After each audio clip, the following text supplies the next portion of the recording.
দাদা, সবাই খুব ভাবুক হয়ে উঠেছে।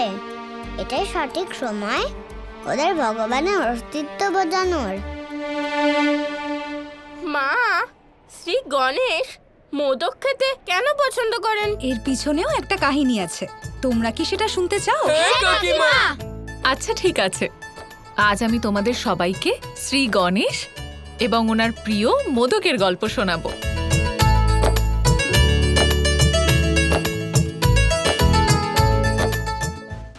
শোনো বাচ্চারা, যখন শ্রী গণেশ তোমাদের সবার মতোই একদম ছোট্ট ছিলেন তখন ওনাকে পরশুরামের সম্মুখীন হতে হয়েছিল। পরশুরাম কে? পরশুরাম হলেন নারায়ণের ষষ্ঠ অবতার। শ্রী পরশুরাম এবং শ্রী গণেশের মধ্যে এক বিশাল যুদ্ধ হলো, কিন্তু সেই যুদ্ধে পরশুরামই জয়ী হলেন। কিন্তু মা, শ্রী গণেশ তো খুবই শক্তিশালী দেবতা, তাই না? তাহলে উনি পরাজিত হলেন কেন? একবার শ্রী মহাদেব কৈলাসে ধ্যানে মগ্ন ছিলেন, আর শ্রী গণেশ দ্বারের সামনে দাঁড়িয়ে পাহারা দিচ্ছিলেন যাতে ওনার পিতার ধ্যান কেউ ভঙ্গ করতে না পারে। আর ঠিক সেই সময় পরশুরাম মহাদেবের সাথে দেখা করতে কৈলাসে আসেন, আর নিজের কাজ করতে গিয়ে শ্রী গণেশ ওনাকে প্রবেশ করতে বাধা দেন। আর তখন শ্রী পরশুরাম একেবারে রেগে গেলেন, আর ওনাদের দুজনের মধ্যে একটা বিশাল বড় যুদ্ধ হলো। আর ঠিক সেই সময় শ্রী পরশুরাম নিজের বিশেষ অস্ত্র পরশু প্রয়োগ করলেন, কিন্তু সেটা শ্রী মহাদেবের মানে শ্রী গণেশের পিতার দেওয়া বর ছিল, তাই তিনি তার সম্মান করতে চেয়েছিলেন। সেই কারণে শ্রী পরশুরামকে এই যুদ্ধে বিজয়ী হতে দিলেন। তার মানে ওনার অস্ত্রের আঘাত সহ্য করলেন। তারপর উনি বেঁচে গেলেন? হ্যাঁ সুদামা, কারণ উনি ওই আঘাত ওনার দাঁতের ওপর নিয়েছিলেন। কিন্তু এই মহা শক্তিশালী অস্ত্রের কারণে শ্রী গণেশকে তার একটা দাঁত হারাতে হয়েছিল।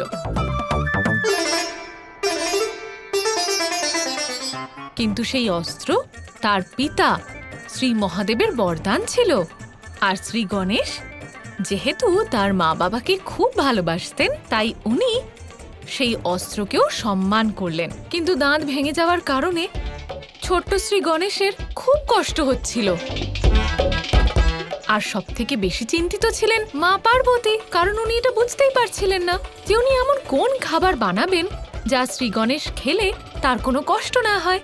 তখন সর্বপ্রথম উনি মোদক বানিয়েছিলেন, কারণ তোমরা তো খুব ভালো করেই জানো যে মোদক কত নরম হয়। তারপর থেকেই শ্রী গণেশের মোদক খুব প্রিয় খাবার হয়ে গেল, আর তারপর থেকেই ওনাকে একদন্ত নাম ধরেও ডাকা হয়। শ্রী গণেশের একটা দাঁত ভাঙা? হ্যাঁ মধুমঙ্গল। কোন দিকের দাঁত? বাঁ দিকের দাঁত। আরে লম্বদা শোনো,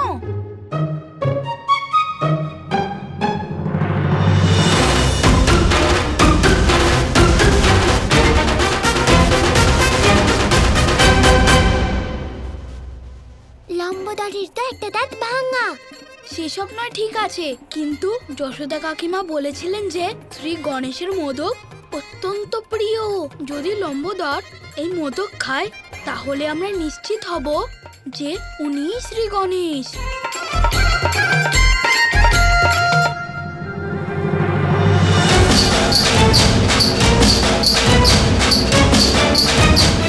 আরে খাও লম্বোদর। এতগুলো মোদক দেখে আমি আর নিজেকে নিয়ন্ত্রণে রাখতে পারছি না। আমার তো এখনই ইচ্ছে করছে যে সব কটা মোদক খেয়ে ফেলি।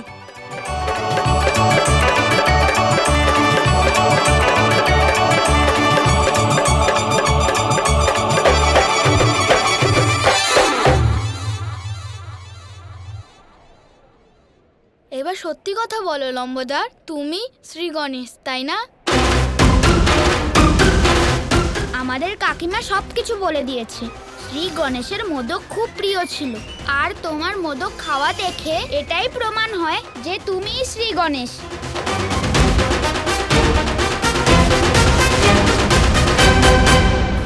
আমি জানি না তোমরা সবাই কি বলছো। আমার এখন খুব ঘুম পাচ্ছে, আমি এখন একটু বিশ্রাম করব। তুমি বিশ্রাম পরে করো, আগে আমাদের এটা বলো যে তোমার দাঁত কি করে ভাঙলো। যেরকম ভাবে বলরামের ভেঙেছে। আচ্ছা, সেটা তো দাদা হাঁটতে হাঁটতে পড়ে গেছিল, মুখ থুবড়ে পড়ে গেছিল আর দাঁত ভেঙে গেছিল। তোমারও কি? না না, আরে যখন আমি আমার গ্রহে খেলছিলাম না, তখন ভেঙে গেছিল। খেলছিলে কার সাথে? আচ্ছা, তোমাদের এই খেলা যদি এখন শেষ হয়ে গিয়ে থাকে তাহলে আমি কি একটু বিশ্রাম নিতে পারি? আসলে হয়েছে কি, আমার খুব ঘুম পেয়ে গেছে। আমি এবার একটু শুয়ে পড়ি। যা যা জানার আছে কাল সকালে জিজ্ঞেস করো। কাল আমি সব সত্যি কথা জানাবো, এটা আমি কথা দিলাম। অনেক হয়েছে দাদা, ওনাকে ঘুমোতে দিন, বাকি কাজ কাল করব। যে করেই হোক আমাকে এখান থেকে বেরোতে হবে।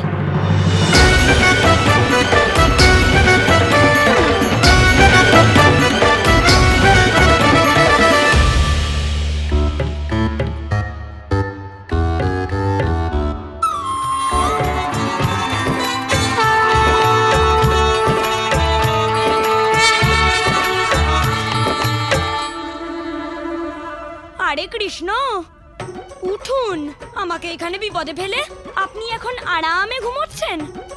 শীঘ্র উঠুন কৃষ্ণ। কি হয়েছে লম্বাদা? আবার কি হয়েছে জিজ্ঞেস করছেন আপনি? এই সব কিছু তো আপনারই কাজ। চলো লম্বোদরকে গোয়াল ঘরে রাখা যাক। চলো লম্বোদরকে মোদক খাওয়ানো যাক। আপনি যদি এসব কিছু না করতেন তাহলে আর আমাকে এখানে আসতে হতো না, না আমাকে খাওয়াতেন, না বিপদে ফেলতেন। কাল সকালে যখন সবাই আসবে তখন আমি তাদেরকে কি উত্তর দেব? লম্বোদর, এত চিন্তা করবেন না, আমার কাছে একটা পরিকল্পনা আছে। Hey, hey, hey, Govindo! Hey, hey, hey, Govindo! Hey, hey, hey, Govindo! Hey, hey, hey, Govindo!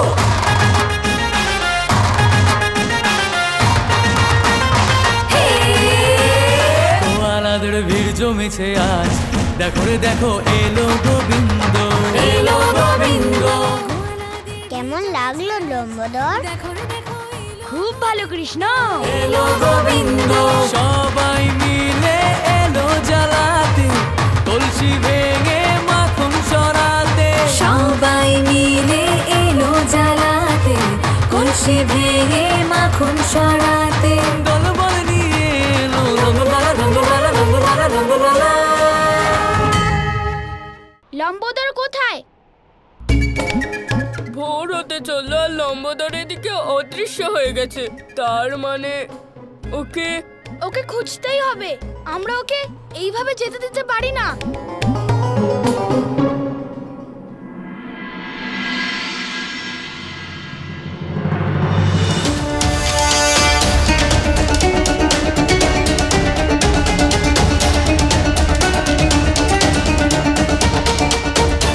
হে নারায়ণ, এসব কি হয়েছে?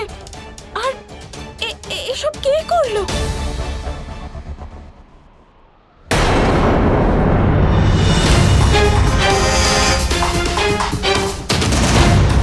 যশোদা রানীর পুত্র গোপাল, কিন্তু একা তো গোপাল এত মাখন খেতে পারবে না।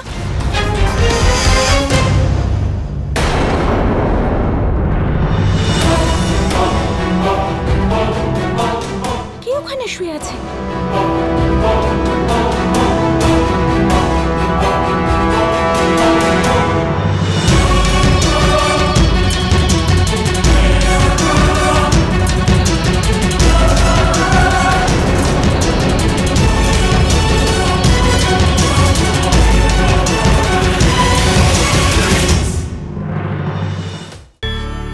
কত করে বুঝিয়েছি তোকে যে গোপাল চুরি করিস না করিস না, কিন্তু তুই আমার কথাই শুনিস না। তারপরেও সেই এক কাজ কেন রে?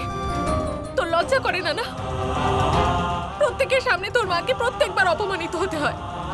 তো এটা ঠিক করিস নি। মনে হচ্ছে তোকে আবার বেঁধে রাখার সময় এসেছে। না মা,